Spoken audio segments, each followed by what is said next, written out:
Sean todas y todos muy bienvenidos a un nuevo capítulo, el número 5 de este podcast Memoria Socialista, 90 años de vida y lucha, un espacio de conversación desde la historia y la memoria sobre el socialismo chileno en estas 9 décadas de vida, una instancia que nace desde el programa de Memoria e Historia Socialista del Instituto de Igualdad y que cuenta con el apoyo de la Fundación Friedrich Ebert y, por supuesto, del Partido Socialista. El día de hoy, nuevamente nos acompañan Joaquín Fernández y Guaraní Pereda para conversar sobre el contexto político y social de la década de los 50, las transformaciones que vivía la sociedad y la cultura chilena por aquellos años y el camino que permitió la reunificación del Partido Socialista de Chile, junto con la convergencia política con el resto de las fuerzas de izquierda del país, incluido el Partido Comunista. ¿Cómo están, Joaquín? Guaraní, ¿cómo están? Bienvenidos nuevamente. Muy bien, Mucho muy bien. gusto verlos Encantado. nuevamente. Le agradecemos a nombre del programa que vuelvan a participar con nosotros. Joaquín, entremos de lleno a la conversación ya. Me gustaría que, tal como lo hiciste en el capítulo pasado, nos pudieras contextualizar lo que pasaba en Chile en aquel momento y también lo que pasaba en el contexto internacional, que pudiésemos ver el desarrollo del gobierno de Ibáñez. Nos quedamos en el capítulo anterior con la salida del Partido Socialista el año 53. Hay unos giros luego en la administración de Ibáñez, y en el contexto internacional ya uno puede ver la consolidación de la lógica de la Guerra Fría y también el desarrollo de un movimiento de países alternativos a estos dos bloques. Está la conferencia de Bandung en 1955 y como eso daría paso a todo esto que se conoce como el movimiento de los países no alineados. Adelante, Joaquín. Bueno, muchas gracias, Nicolás. Bueno, en primer lugar, hay que tener en cuenta el contexto internacional de Guerra Fría y cómo ese contexto internacional de Guerra Fría eh, golpea especialmente América Latina durante esos mismos años. Y me gustaría ir a un punto específico que yo creo que es fundamental y que no siempre se le da la importancia que merece, por lo menos en los relatos más corrientes, en el fondo, de los expertos y la gente que vivió en la época así, que es el derrocamiento de Jacobo Arbenz en Guatemala. Yo diría que eso es un hecho fundamental en el sentido que un intento como había sido la primavera guatemalteca, que se había abierto a fines de la Segunda Guerra Mundial, que había terminado con dictaduras extremadamente duras, personalistas, patrimonialistas además, con altos niveles de sojuzgamiento y explotación de la población indígena y con una muy fuerte presencia del latifundio y de capitales norteamericanos, ¿no es cierto?, comienza a vivir una transformación, un proceso de democratización, y ese proceso de democratización además va acompañado de reformas agrarias y de procesos de nacionalización que van de la mano por la influencia que tenía la United Fruit Company, ¿no es cierto? Y eso va a llevar, ¿no es cierto?, a que finalmente el gobierno reformista de Jacobo Arbenz, ¿no es cierto?, termine siendo derrocado por un golpe de Estado, ¿no es cierto?, investigado por Castillo Armas, ¿no es cierto?, apoyado por Nicaragua, pero tras el cual estaba muy claramente Estados Unidos. Y yo diría que eso fue una experiencia que creo marcó mucho una generación. Yo creo una experiencia también que dejó en evidencia un poco la imposibilidad, ¿no es cierto? O quedó la sensación de la imposibilidad de ocupar los caminos, ¿no es cierto?, de la reforma y la democracia y de hacer reformas profundas al interior del bloque del hemisferio occidental, ¿no es cierto?, de la zona, ¿no es cierto?, de América Latina, ¿no es cierto?, controlada fuertemente por Estados Unidos. O sea, no es de extrañar que el Che Guevara, por ejemplo, haya estado en ese momento en Nicaragua, perdón, en Guatemala y que Guatemala. haya Guatemala, perdón, y haya, ¿no es cierto?, influido mucho en su proceso de radicalización. Ibáñez había nombrado embajador a Federico Klein Reidel, ¿no es cierto?, un socialista muy destacado, fundador del PS, más adelante embajador en Alemania Occidental, incluso durante la UP, cosa que fue un logro enorme, que trató de hacer una serie de labores humanitarias y de denuncias, ¿no es cierto?, de las atrocidades que se estaban cometiendo. Yo diría que esa es una experiencia muy clave de la tónica que comienza a adquirir la Guerra Fría y que, ¿no es cierto?, que se desarrolla con mucha fuerza, ¿no es cierto?, durante el gobierno de Eisenhower, ¿no es cierto?, y que radicaliza lo que ya había sido la doctrina Truman y que ve ya no solamente, como hacía la doctrina Truman, ¿no es cierto?, al comunismo como un enemigo, sino que incluso, ¿no es cierto?, los movimientos nacionalistas reformistas, ¿no es cierto?, los ve como una suerte de, eh, eh, se podría decir, mascarada del comunismo. Esto se nota, por ejemplo, en el fondo, cuando los nacionalistas brasileños más de izquierda les decían los sandías, ¿no es cierto?, verdes por fuera, rojos por dentro. Ahora, esa es la tónica que va adquiriendo la Guerra Fría, pero también se da otro fenómeno, que es que hay que pensar que se ha producido recientemente la muerte de Stalin, pero el proceso de desestalinización no es algo tan rápido, ¿no es cierto? Y recién tiene ciertas concreciones en el 20º Congreso del PQ, del Partido Comunista de la Unión Soviética, ¿no es cierto?, que se notaba cierta apertura, pero que hasta cierto punto se ve desmentido luego, ¿no es cierto?, de la ocupación de Hungría. Entonces esto genera en el Partido Socialista también una sensación de tensión y de, yo diría, ¿no es cierto?, de reforzamiento de su línea de independencia. O sea, no es extraño, por ejemplo, que la invasión de Hungría haya sido menos simultánea a la ocupación del canal de Suez por las tropas anglo-francesas, ¿no es cierto? Y esto haya sido una oportunidad que haya sido tomado con mucha fuerza por Raúl Ampuero, por ejemplo, que en un discurso muy vehemente, ¿no es cierto?, denuncia estas dos formas de imperialismo, ¿no es cierto? Y mantiene, ¿no es cierto?, esta idea de la autonomía del socialismo chileno como valor fundamental. Y a esto hay que ir acompañando que se produce la emergencia de este fenómeno, ¿no es cierto?, que es conocido como el tercer mundismo, ¿no es cierto? Y un concepto que comienza a ser utilizado ya en los 50, ¿no es cierto?, pero que en la práctica representaba una sensibilidad ya que venía teniendo lugar desde antes. Y de hecho, ¿no es cierto?, esto se va a notar en varias cosas. En primer lugar, en el surgimiento de regímenes que van a, ¿no es cierto?, nacer de los procesos recientes de descolonización o de rebeldía, ¿no es cierto?, por parte de los países que vivían realidades semicoloniales. Acá sobre todo tiene un rol muy importante lo que fue el nacerismo en Egipto, ¿no es cierto?, que con la nacionalización del canal de Suez, ¿no es cierto?, la India, ¿no es cierto?, Indonesia con su carno, ¿no es cierto?, que en el fondo había roto con los Países Bajos en los 40, en una guerra bastante violenta en un principio, ¿no es cierto?, que después ya hubo una pacificación. Y esto va a ir, ¿no es cierto?, promoviendo la idea de países que quieren mantener su independencia y quieren asociarse en este sentido.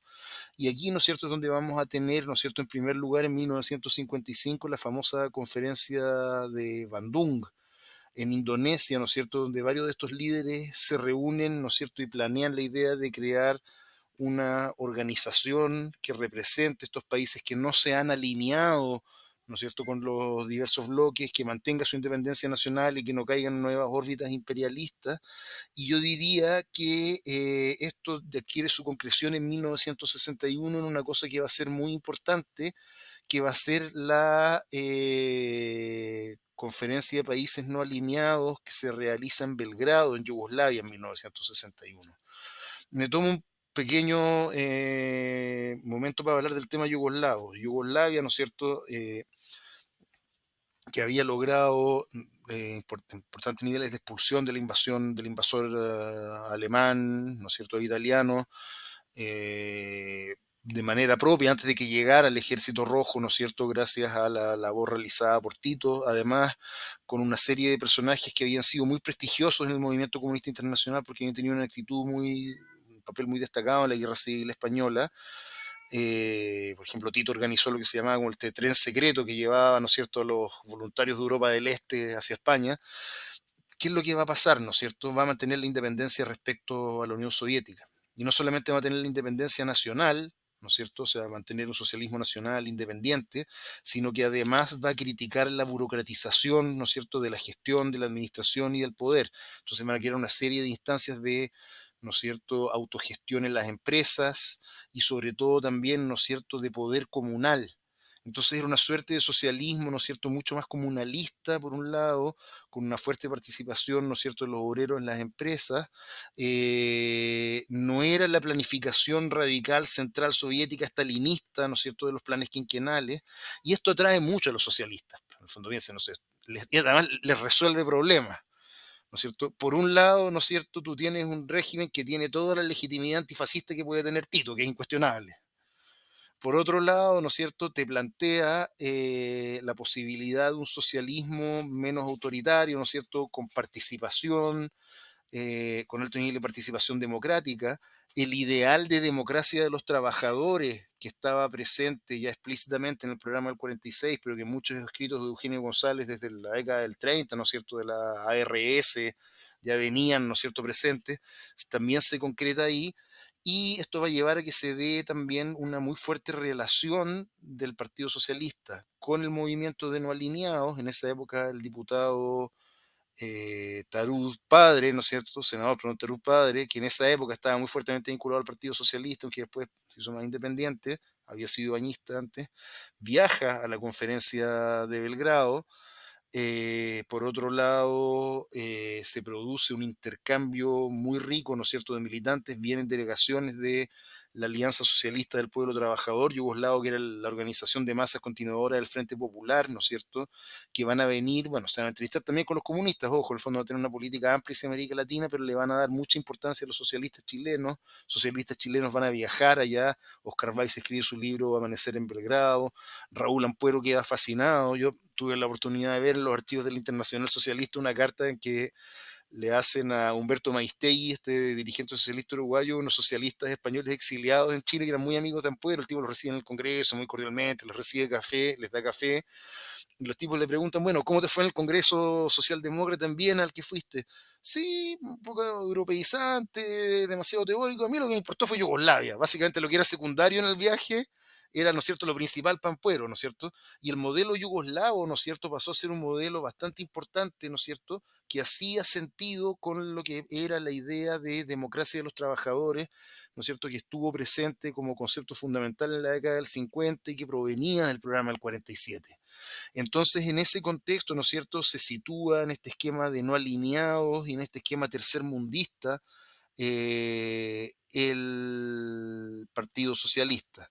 Por otro lado, también en esta época tenemos, ¿no es cierto?, que hubo intentos de la Internacional Socialista de acercarse a Chile que fueron en un comienzo vistos con cierta reticencia, pero que podían ser interesantes, pero que terminaron bastante mal, ¿no es cierto? Porque la Internacional Socialista, ¿no es cierto?, que obviamente compuesta por países europeos, que muchos de los cuales estaban involucrados aún en guerras coloniales en África y en Asia, vio en América Latina un foco hacia el cual expandirse, pero en esa época la Internacional Socialista estaba muy dominada, ¿no es cierto?, sobre todo por los laboristas británicos que tenían una política muy atlantista, ¿no es cierto?, muy marcada, ¿no es cierto?, en la Guerra Fría. Eso no cambió hasta que adquirió más predominancia ya Willy Brandt y los alemanes más avanzados los 60. Entonces, ¿qué fue lo que pasó, ¿no es cierto? Intentan acercarse a América Latina a través de un comité consultivo organizado en Montevideo, ¿no es cierto?, en el cual participan también con mucha fuerza los socialistas argentinos. Buscan el apoyo del Partido Socialista Popular Chileno porque veían en él un partido en que había cierto potencial por su crítica a la Unión Soviética, pero por otro lado, ¿no es cierto?, lo ven como un partido que es básicamente más, de ellos dicen, bueno, en su lógica más binaria europea, estos son titoístas, dicen, ¿no es cierto?, no son socialdemócratas. Los socialistas eh, a- se muestran llanos a acceder a un comité consultivo, pero no a ingresar a la internacional, y lo que comienza, ¿no es cierto?, con, ¿no es cierto?, una colaboración bastante fluida, viajes, una conferencia incluso que se desarrolla en Santiago, ya termina bastante mal cuando la Internacional Socialista terminan acusando de que prácticamente los chilenos están haciendo entrismo en la Internacional Socialista para, ¿no es cierto?, tratar de, ¿no es cierto?, relacionarse de manera propia con otros partidos socialistas latinoamericanos y radicalizarlo. Acá Guaraní me puede corregir, pero incluso hubo una cierta influencia de la radicalización del socialismo chileno en la radicalización del socialismo uruguayo. Hubo un momento que en el fondo incluso tomaron, creo que la tesis del Frente de Trabajadores también. Entonces, todo ese punto, ¿no es cierto?, lo va marcando ese carácter autónomo del socialismo chileno, y eso además en un contexto en que en Chile se exacerban la conflictividad social. El gobierno de Ibáñez, ¿no es cierto?, tuvo unas políticas económicas bastante erráticas, ¿no es cierto?, no tuvo mayoría parlamentaria, tuvo incluso algunos devaneos pretorianos, ¿no es cierto?, como fue el intento de la línea recta, que fue casi un autogolpe de Estado que promovió Ibáñez. Y en ese contexto, ¿no es cierto?, y con la falta de apoyo parlamentario y con una inflación galopante que llegó hasta el máximo histórico que había vivido Chile hasta ese momento, que fue como alrededor de un 80% en el año 1955, se va a dar un fenómeno muy interesante, ¿no es cierto?, que es que parte de la derecha, pero sobre todo ciertos grupos vinculados al Mercurio y a ciertos, ojos, no todos los gremios empresariales, porque muchos empresarios en esta época eran muy proteccionistas y estatistas, pero ciertos núcleos, yo diría, más intelectuales del empresariado, vinculados sobre todo a la industria un poco más moderna, la metal mecánica, esto lo ha estudiado Luis Ortega, eh, van a, ¿no es cierto?, promover las medidas de liberalización económica, la llegada de esta famosa misión Klein-Sachs, que va a ser una política de racionalización, pero también de ajuste económico, una suerte de proyecto monetarista que prefigura algunos aspectos de lo que después fue el proyecto neoliberal, ¿no es cierto? Y, ¿no es cierto?, todo esto con el apoyo de la derecha en el Congreso. Y esto obviamente va a llevar, ¿no es cierto?, una reacción popular bastante fuerte, tanto de los sectores medios como de, que eran muchos de los cuales podían movilizarse más, ¿no es cierto?, a través de los gremios de empleados, como también de los sectores obreros y de la CUT, ¿no es cierto? Acá ya casi la CUT tiene prácticamente una huelga general por año, ¿no es cierto?, ya hacia finales del gobierno de Ibáñez, y esto colabora también en un acercamiento entre, entre los partidos de izquierda. Entonces yo diría tenemos un esquema internacional y nacional que es bastante proclive a, ¿no es cierto?, ya un proceso de unificación de las izquierdas más allá de las diferencias, ¿no es cierto?, que se tenían por sobre la postura ante el movimiento comunista internacional.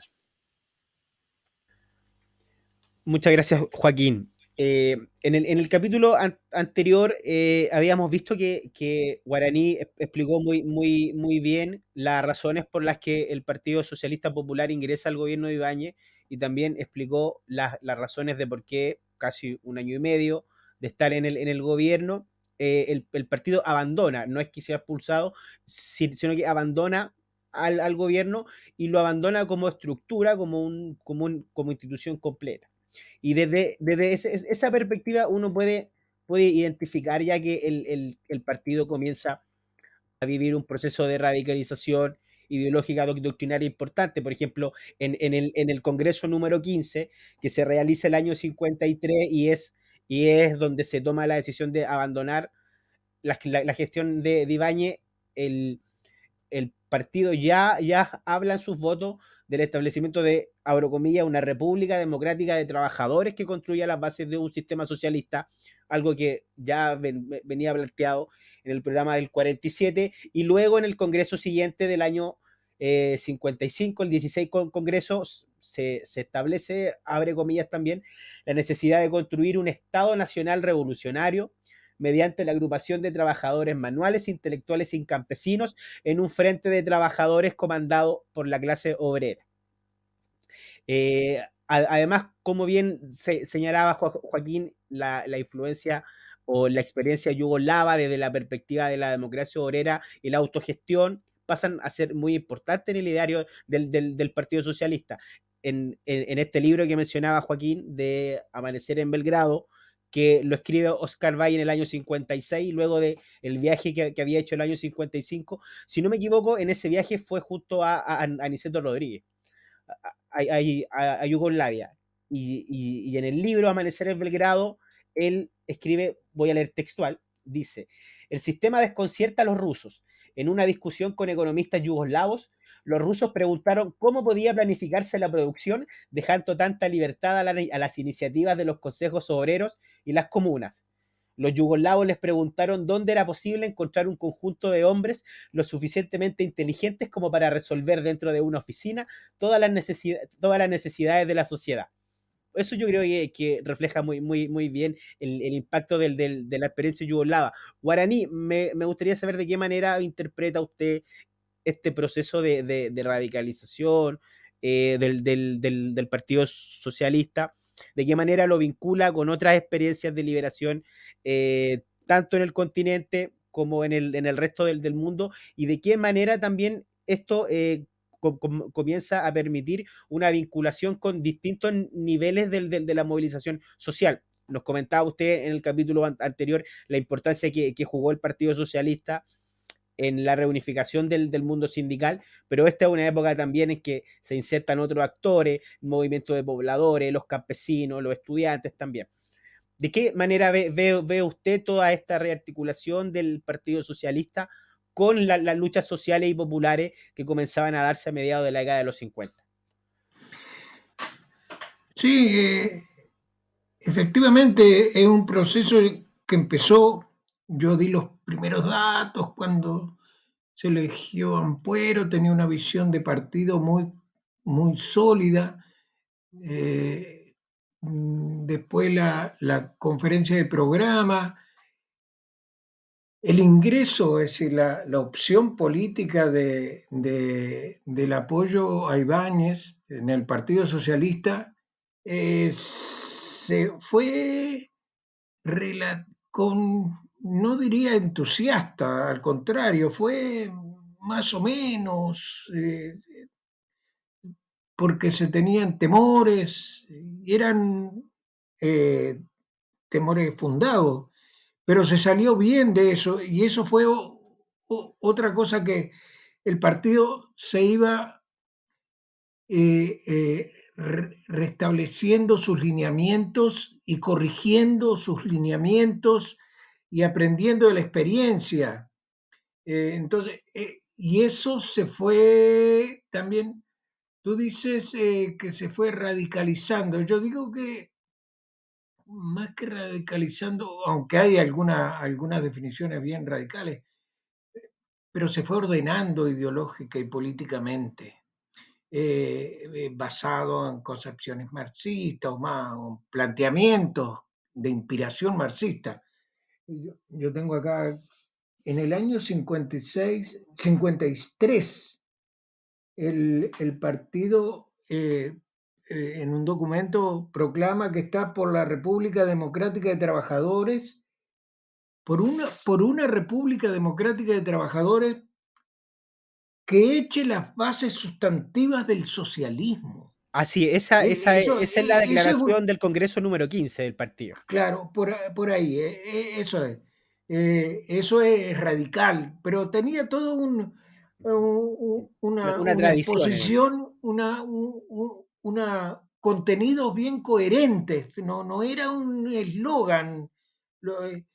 Lo, lo más claro que hubo también en en el 15 Congreso de 1955, un documento escrito por Clodomiro Almeida, pero documento que se presentaba como de la Comisión Política, o no sé, del Comité Central al Congreso, donde por primera vez se habla del Frente de Trabajadores en un documento oficial de un organismo como el Congreso del partido.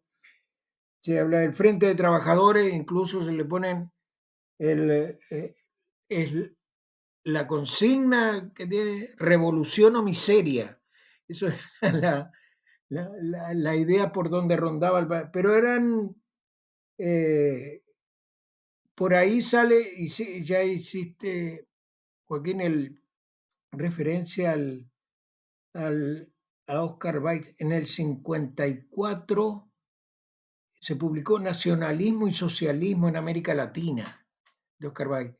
Y Oscar Wilde hace todo un razonamiento que acumula antecedentes o variables todas hacia el fundamento de esta nueva estrategia, de esta tesis, que esa tesis de Frente de Trabajadores que ordenó el partido hasta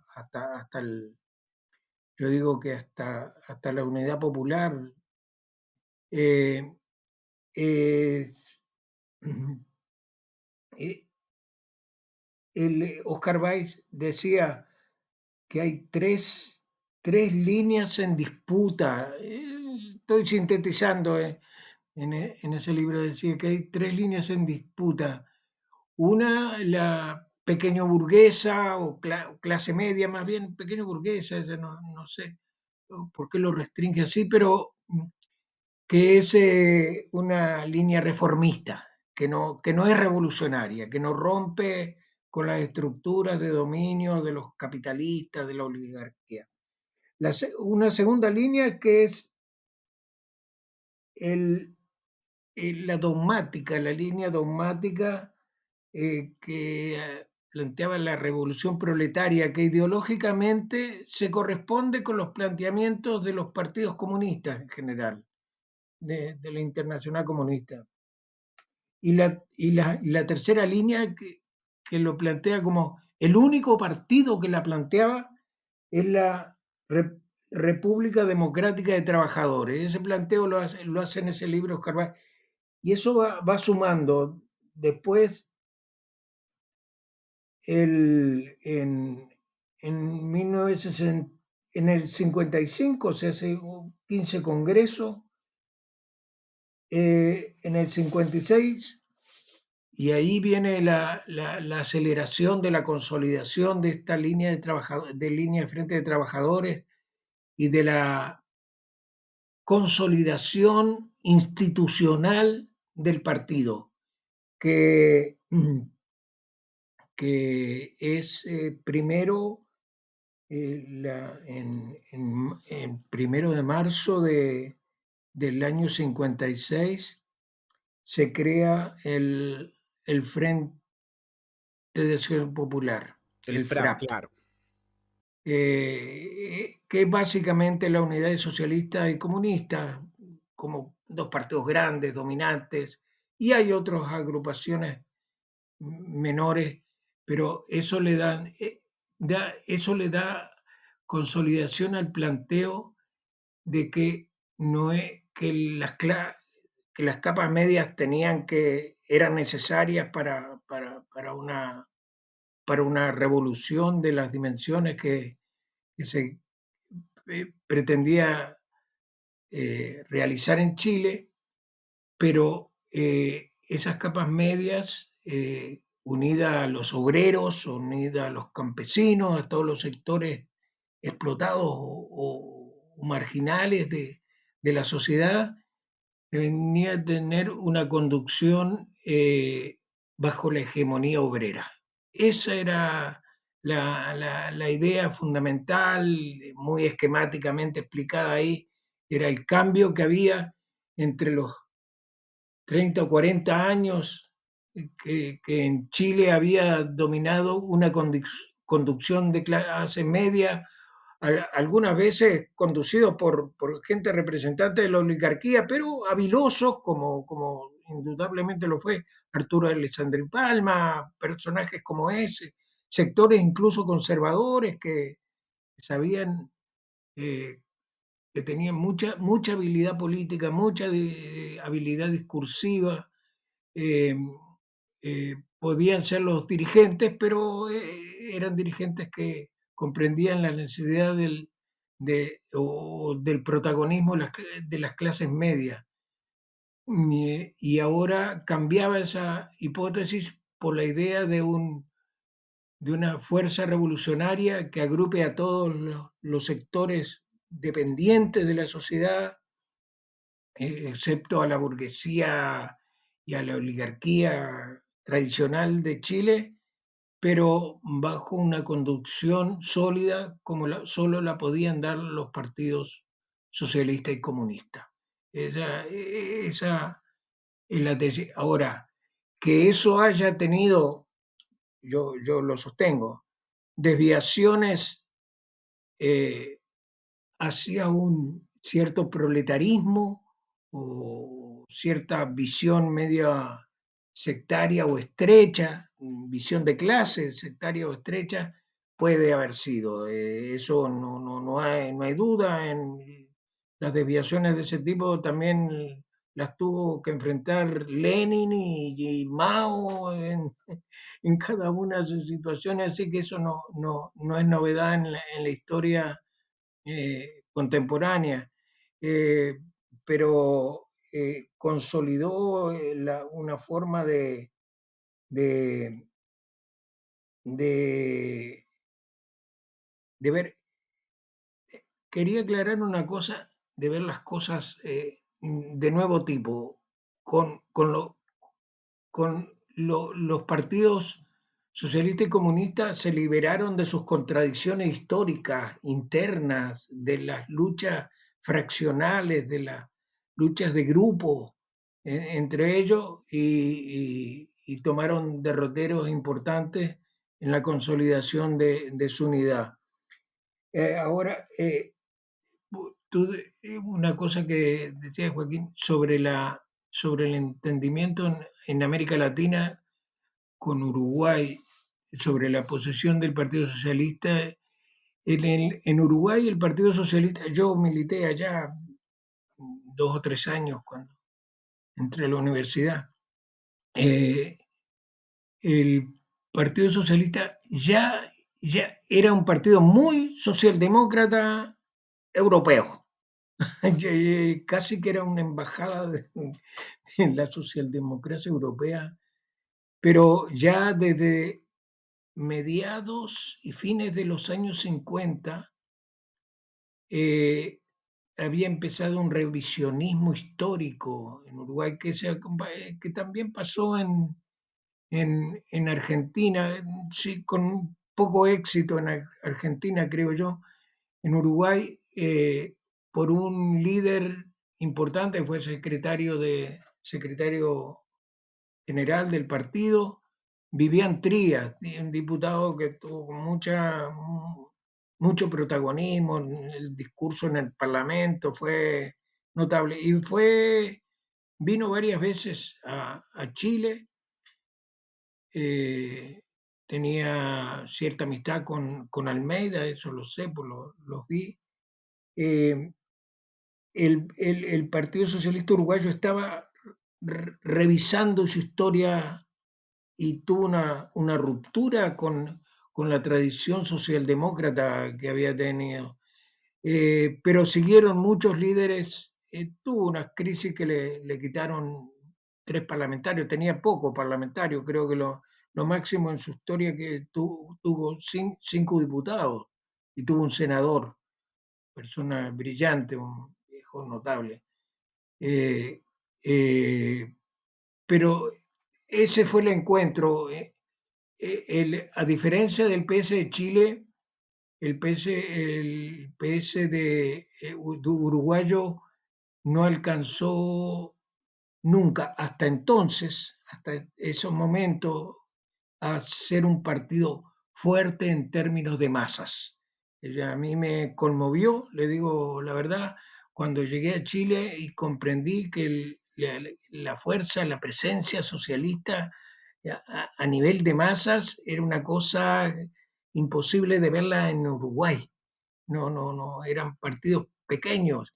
El Partido Comunista también era pequeño hasta el año 62, que pegó un salto en un acierto de su estrategia política electoral notable, que tenía una fuerza sindical muy importante, ya había acumulado mucho, en un dirigente notable, Rodney Arizmendi. Ahí quería hacer la configuración.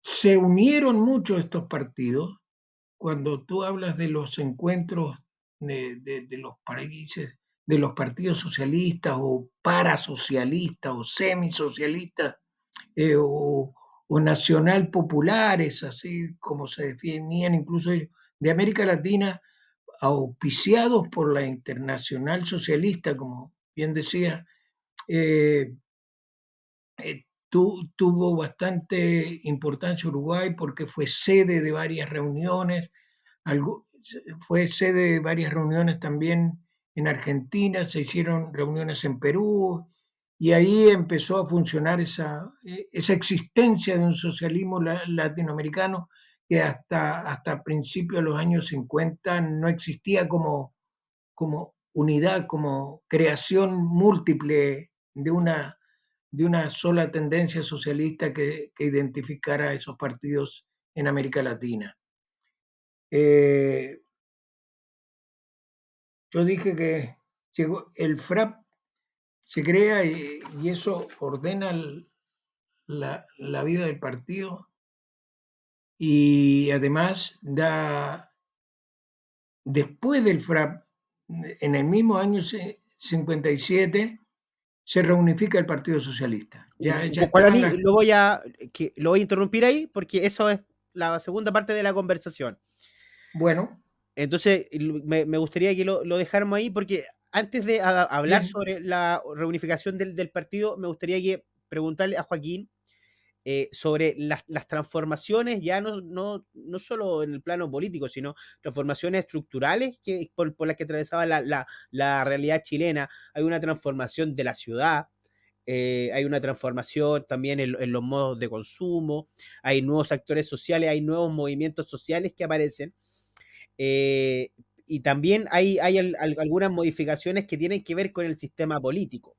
Ahí se cambia la forma de votar. Entonces, en general, estamos hablando que desde la segunda mitad de la década de los 50 hay un proceso de cambio que está en varios niveles en el país. Estás muteado, Joaquín. Efectivamente, hay el un... verbo nuevo, mutear. Así es. Hay un proceso yo diría, de aceleración de cambios sociales, de transformaciones sociales que se venían dando de antes y algunas, pero que se aceleran mucho, como es, por ejemplo, el proceso de urbanización. Este proceso de urbanización, ¿no es cierto?, que ya, bueno, se venía dando de antes, ya hacia la década de 1930 se habían equiparado a la población urbana y rural en Chile, pero, ¿no es cierto?, ya entre la década de los 50 y 60 se acelera ya a niveles importantes, ¿no es cierto? Y llega a un momento, ¿no es cierto?, donde no solamente hay un aumento relativo de la población, una disminución relativa de la población rural, sino que llega un momento en que hay incluso ya una disminución en cifras duras. Entonces eso es bastante impresionante. Ahora, claro, eso todo un proceso que era paulatino, generalmente se migraba, ¿no es cierto?, a pequeñas ciudades, de ahí a grandes ciudades, ¿no es cierto? Eso lleva a un crecimiento, o sea, un aumento de la presión, ¿no es cierto?, por la ocupación del territorio urbano, ¿no es cierto?, que ya existía de antes, pero que se acelera enormemente, y se dan muy fuertemente los procesos de toma de terreno, y surge esta la figura del poblador, que hay todo un debate sobre cómo comprenderlo, si finalmente, ¿no es cierto?, era, ¿no es cierto?, el poblador, ¿no es cierto?, era el subproletariado, ¿no es cierto?, la interpretación es más vinculada a la democracia cristiana, teoría de la marginalidad, lo veían, ¿no es cierto?, como marginales urbanos, en otros casos se le veía, ¿no es cierto?, como otra dimensión de la lucha proletaria, ¿no es cierto?, entonces que es el obrero que en este caso está luchando ya no por sus reivindicaciones salariales, sino por la casa. Yo creo que hay una mezcla un poco ahí entre el subproletariado, ¿no es cierto?, recién llegado del campo y también, ¿no es cierto?, estos sectores que pueden ser, por un lado, ¿no es cierto?, estar sindicalizados, ser obreros, y por otro lado pueden estar también, ¿no es cierto?, siendo parte de la, la búsqueda, ¿no es cierto?, de la casa, ¿no es cierto?, a través del movimiento de pobladores. Esto se va a notar, ¿no es cierto?, en el crecimiento de los campamentos, las tomas de terreno, ¿no es cierto? Y que van a recibir cierto apoyo de los partidos de izquierda, obviamente, pero también de la Iglesia Católica, que va a comenzar a competir acá. La Iglesia Católica, que nunca pudo competir mucho con el mundo católico, con el mundo de carácter socialista comunista al interior del movimiento sindical, más allá que haya creado, por ejemplo, instancias como la ASICH, ¿no es cierto? Pero tuvo que la ASICH era más bien una escuela sindical.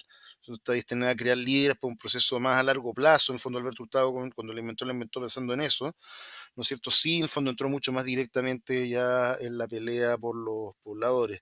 Por otro lado, hay un cambio en el campesinado. El voto campesino se volatiliza bastante ya con la elección de Ibáñez en el 52. Hay varias provincias rurales donde el candidato de derecha no le va tan bien. Entonces ya se nota que está más autónomo, está la llegada de nuevos medios de comunicación como la radio, ¿no es cierto?, al campo. La radio había radios de 1920 en Chile urbano, pero comienza a llegar a Santiago, perdón, al campo, y esto, ¿no es cierto?, también se va a ir rompiendo hasta cierto punto la hegemonía total casi que tenían, ¿no es cierto?, los sectores patronales, sobre todo en la zona central, sobre el campesinado y los mecanismos de clientelismo, cohecho, pero sobre todo de caciquismo político, ¿no es cierto? Esta idea del cacique que moviliza a sus trabajadores. Eh, Esto, ¿no es cierto?, se va a ver reforzado también por los partidos de izquierda que van a comenzar ya a meterse en el campo, pero también acá van a tener que competir nuevamente con los sectores católicos, que si bien no tenían mucha fuerza entre los obreros urbanos, sí buscan meterse, ¿no es cierto?, ¿no es cierto?, en ayudar a las reivindicaciones campesinas, ¿no es cierto?, sobre todo porque hay un giro en la iglesia bastante progresista que se da en los 50, 60, que tiene que ver con los cambios globales de la iglesia, idea de ayornamiento, pero también, ¿no es cierto?, con un cambio generacional que pasa de una estructura, la conferencia episcopal, ¿no es cierto?, de una estructura más bien gerontocrática, a una estructura más bien de obispos jóvenes y, términos relativos, obviamente esto, y con ideas más progresistas. Entonces eso va a significar un nuevo desafío para la izquierda y sobre todo tenemos acá el problema de la descomposición del ibañismo. ¿Qué pasaba con este votante, que era este votante, ¿no es cierto?, apolítico, muchas veces, o apartidista, ¿no es cierto?, que veía, ¿no es cierto?, con cierta distancia las concepciones de izquierda y derecha, eh, que tenía, ¿no es cierto?, una actitud nacionalista, reformista en lo social, a veces antioligárquica, pero que no creía en la lucha de clases, ¿no es cierto? Y gran parte de ese electorado y esas masas del ibañismo las van a cooptar, ¿no es cierto?, estos grupos como la Falange Nacional, el Partido Conservador Social Cristiano, ¿no es cierto?, que van a ser una federación social cristiana y van a terminar uniéndose. O sea, de hecho, por ejemplo, gran parte de los dirigentes, una buena parte de los dirigentes de la democracia cristiana, nosotros tenemos un Jorge Lavandero que entra un poco más tardíamente, o los mismos Pareto, por ejemplo, venían algunos de ellos, ¿no es cierto?, del ibañismo. Los Pareto, de hecho, venían, creo, del nazismo incluso, ¿no es cierto?, antes. Y eso va a ir llevando al crecimiento de la democracia cristiana como fuerza política. Entonces se ve, ¿no es cierto?, aparte que surge un centro y un centro distinto, que es menos proclive a las alianzas políticas que los radicales, no tiene esta cosa tan pendular, sino que si bien obviamente en un comienzo no pueden hacerlo del todo, pero tienen ya más bien este ideal de camino propio, desprecian un poco también, hay un poco de desprecio de joven de clase alta, ¿no es cierto? Los radicales de clase media, ¿no es cierto? Son anticomunistas, pero critican a sus familias de derecha, ¿no es cierto? Y van a comenzar a tener un crecimiento bastante fuerte, al punto que en la elección del 58, bueno, que vamos a ver después, ¿no es cierto? Hay un doble centro, ¿no es cierto? Se produce, ¿no es cierto?, un centro radical representado por Luis Bosay, pero un centro demócrata cristiano representado por Eduardo Frei, que, que lo supera. Entonces, una cosa que era, ¿no es cierto? Esta es como la debacle de la cultura liberal, laicista chilena, heredada del siglo XIX, que se había vuelto reformista, y, ¿no es cierto?, el reforzamiento de una cultura católica que antes se había visto en decadencia, pero que ahora se ve más bien ayornada y con bastante fuerza. Eso es bien importante. La política chilena en ese sentido, ¿no es cierto?, y además producto de la crisis de los radicales, se va dividiendo en tres tercios. Y además acá hay otro fenómeno que es muy importante, que es que se acelera un proceso de democratización. Hacia fines del gobierno de Ibáñez se crea una coalición que era el bloque Saneamiento Democrático, que yo creo que es fundamental para entender lo que pasa en Chile después. El bloque Saneamiento Democrático, en primer lugar, deroga la ley de defensa de la democracia. Ibáñez era partidario de eso, estaba en su programa, pero obviamente, ¿no es cierto?, como no quería problemas, hábilmente esperó hasta el final del gobierno para implementarlo. Le da su apoyo a cambio de una nueva ley de seguridad del Estado, ¿no es cierto?, sobre todo con sus acabites interiores, por una parte. Y por otro lado también, lo que es muy importante tener en cuenta, se producen otros dos elementos. Se crea la cédula única, que a veces cuando mis alumnos me preguntan en la universidad piensan que es la cédula de identidad, pero no. Es la idea de que Mm, el voto, el papel del voto sea uno y no múltiples por partido, ¿no es cierto? Con una serie de sistemas, ¿no es cierto? Que es como, por ejemplo, no marcar el voto, ¿no es cierto? Que en ese caso queda objetado, no marcarnos de una preferencia, que en este caso queda anulado. Y eso lleva a qué cosa, ¿no es cierto? A que ya los mecanismos que hacían posible el clientelismo que favorecía no exclusivamente, pero principalmente la derecha, se hagan mucho más débiles. O sea, tú puedes comprar un voto, pero no tienes cómo controlar que ese voto, ¿no es cierto?, haya sido por el que tú pagaste. En el fondo, en el caso, ¿no es cierto?, de los trabajadores rurales, pasa una situación, aunque de manera un poco más lenta, similar. Y lo otro también, que es muy importante y a veces se olvida, es que se prohíben los pactos provinciales. El sistema electoral chileno era muy desordenado, entonces de repente, ¿no es cierto?, los radicales podían ir con los liberales en Tarapacá y en Magallanes con los socialistas, ¿no es cierto? Y esto generaba una situación muy desordenada que además daba mucho poder a los caudillos locales. Y eso, ¿no es cierto?, se ve claramente alterado con esta reforma. Entonces, esto yo diría genera un proceso de democratización inédito en la historia de Chile, ¿no es cierto?, que va a llevar a que crezca el electorado, ¿no es cierto?, potencial, ¿no es cierto?, el electorado efectivo se equipare al electorado casi potencial y se equipare en ese sentido a un nivel de participación democrático extremo, al extremo que que algunos politólogos como Robert Dahl, por ejemplo, decían que Chile cumplía con casi todos los elementos propios de una poliarquía, es decir, ¿no es cierto?, de un régimen democrático de amplia participación. Y esos cambios también van a generar otra cosa. Las demandas de diversos sectores que antes habían quedado restringidos, como son el campesinado, ¿no es cierto? O, ¿no es cierto?, ciertos sectores marginales urbanos, que la izquierda muchas veces había tenido que optar por los trabajadores urbanos en lugar, ¿no es cierto?, de los rurales. Pensemos en las negociaciones, bueno, centristas, como era Pedro Aguirre Cerda, ¿no es cierto?, que hace eso, ¿no es cierto?, pero que la izquierda finalmente tiene que aceptarlo, ya no va a poder pasar más. Entonces esto ayuda a generar un proceso de movilización. Esta idea de los electorados reducidos, así de partidos boutique, podríamos decir, se ve claramente afectada y ahora, ¿no es cierto?, los partidos tienen que ponerse a disposición de masas que están cada vez más demandantes y crece, ¿no es cierto?, la tesis clásica de Aníbal Pinto, ¿no es cierto?, un país, ¿no es cierto?, que desarrolla una democracia muy vigorosa en términos de participación, que desarrolla además, y esto es importante, niveles amplios de participación y amplias demandas sociales, pero que no está a la altura en el aspecto económico, ¿no es cierto?, para poder satisfacerlas. Y esto va a ir generando, ¿no es cierto?, un problema muy fuerte durante esta época. Bueno, y es en este contexto que llegamos al año 56, al año 57, al año 58, y pasan algunas cosas importantes en la izquierda y en el Partido Socialista. Algunas ya se mencionaron. El año 56 se forma el FRAP, que es esta alianza de los partidos de izquierda y progresista, el Partido Socialista Popular, el Partido Comunista y el Partido Socialista de Salvador Allende.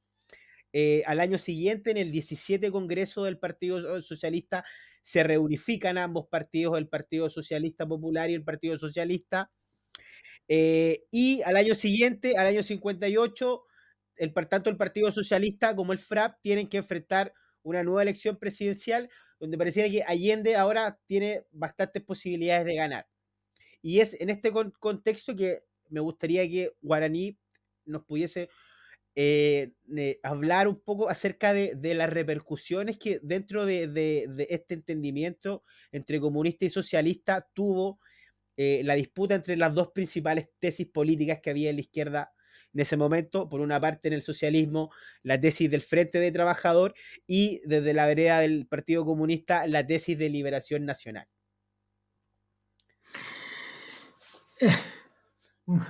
No es menor el Una, desafío. sí, no, es una disputa que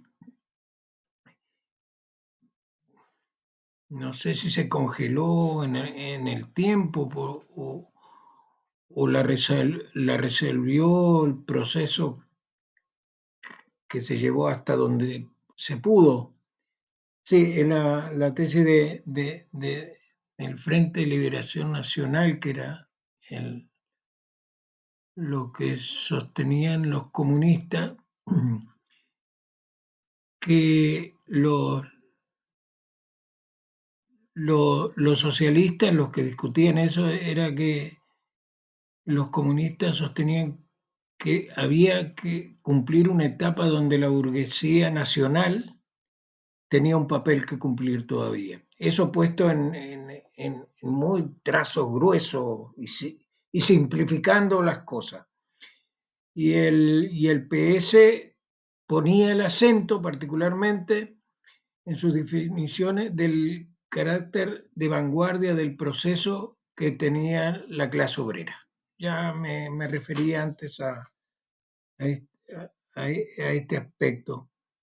En realidad, el Partido Comunista resolvía esa diferencia tan brutal agregándole cosas sobre la importancia de las clases, de las capas medias, de la pequeña burguesía en general, y también de algunos sectores de la burguesía que por razones, perdón, perdón,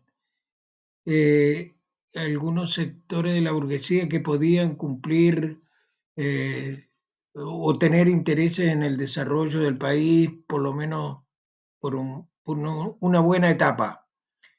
Eh, eh, eh, Allende, yo creo que en algunos momentos hizo una exposición muy brillante que le convenían a las dos partes. Fue casi, yo diría, se decía en el PS que él coincidía en la visión de los comunistas. Yo creo que Allende tenía varios discursos, hizo varios discursos donde quedaba más. Voy a apagar perdón, donde dejaba conforme a comunistas y socialistas. El problema fue más bien práctico. Clodomiro Almeida incluso que había sostenido y que tenía documentos que lo calificaban como un ortodoxo de la idea de la vanguardia proletaria. El problema que había en esos planteamientos era la interpretaciones o las versiones más ortodoxas que en el fondo dejaban en una dependencia tan grande a las masas no obreras, a las capas medias, a los sectores universitarios, profesionales, que le achicaban el marco de las alianzas. Así lo veían alguna gente. En la realidad se pudo hacer, yo creo que la Unidad Popular ganó porque pudo reunir a todos los que podía reunir en ese momento, salvo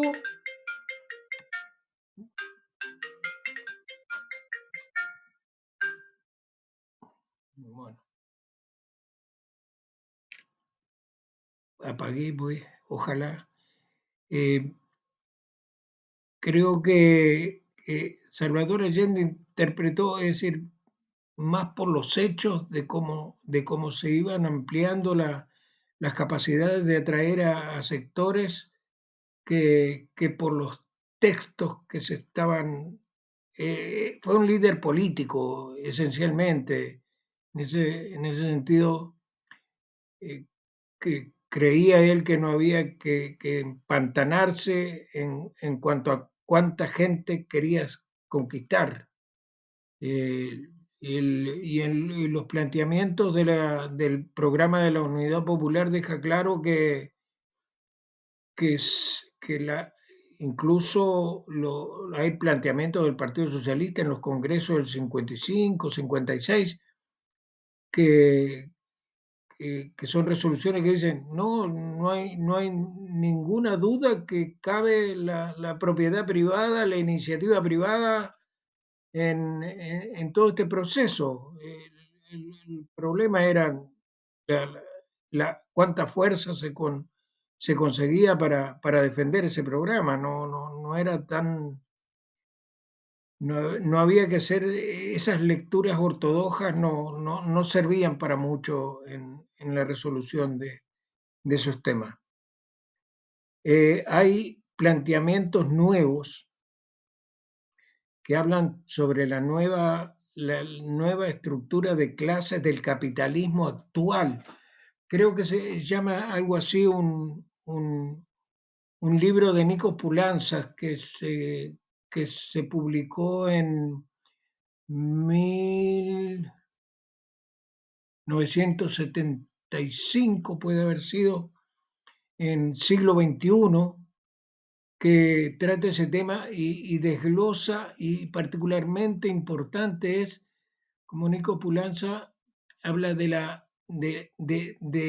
dos sectores de la pequeña burguesía que no se tenían en cuenta en los análisis que, por ejemplo, se hacían abordaban los teóricos que alimentaron los textos de la UP, de socialistas y comunistas, que era la pequeña burguesía tradicional, que era la que se derivaba de los campesinos, de los hijos de, y además y había en el capitalismo moderno una fuerza muy importante que acompañaba el capitalismo, que no iba contra el desarrollo capitalista, que era la nueva pequeña burguesía.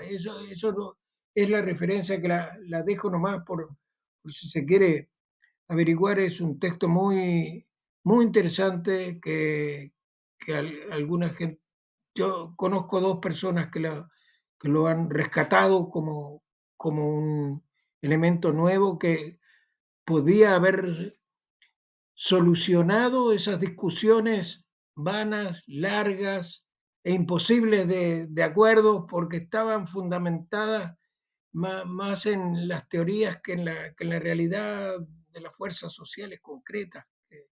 Y algo así pensaba Almeida también, que había tenido, se podía rescatar en él definiciones eh, no, definiciones muy puristas.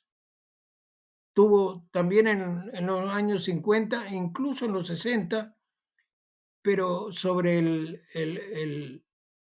se hablaba de desestimar la importancia de los sectores no obreros. Él decía fue una discusión torpe que no podía llegar a conclusiones nunca. Ya. Ya pues, muchas gracias. Hemos llegado al final del programa, ya se pasa muy rápido la hora, es increíble. Sí, Eh, eso. Les quiero agradecer, Joaquín y Guaraní, nuevamente por habernos acompañado en este quinto capítulo. Muchas gracias por haberse tomado el tiempo de leer, revisar cosas y compartirlas con nosotros. Para las recomendaciones del día de hoy, tengo dos libros que son libros biográficos de militantes, pero que tienen la virtud de que al revisar la biografía de esa persona uno revisa la historia del país también.